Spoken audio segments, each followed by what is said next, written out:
Die is een enorme stam. Daar kom je bijna niet doorheen. Maar dan moet ik toch mijn kapmes hebben, denk ik. De schoffel komt er gewoon niet door.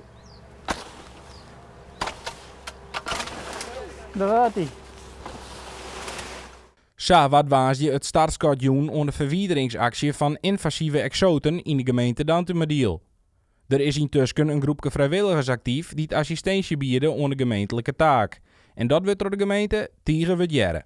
Heer Appel is een van de frontmannen en hij leidt uit waarom het belangrijk is de exoten zo gauw als mogelijk voor te helpen. Nou, als je er niks aan doet, dan staat er straks over een aantal jaren alleen nog maar berenklauw en Japanse duizendknoop. En dan worden inheemse planten verdrongen.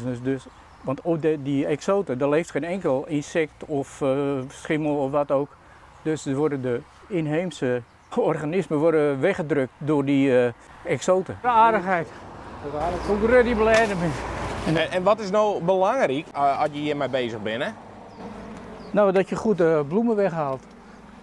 En van jezelf? Want je ken je direct wel een banen ook. Oh ja, je moet geen open lichaamsdelen. Je moet een lange broek aan, t-shirt, handschoenen. Veiligheidsbril is misschien wel handig. Moet ook niet in je ogen komen.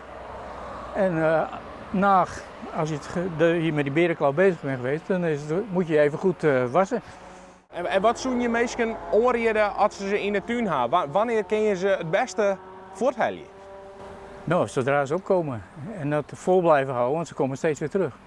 Vooral als er ergens één staat, is het belangrijk dat je die uitroeit, want dat kan volgend jaar 10 meter zijn.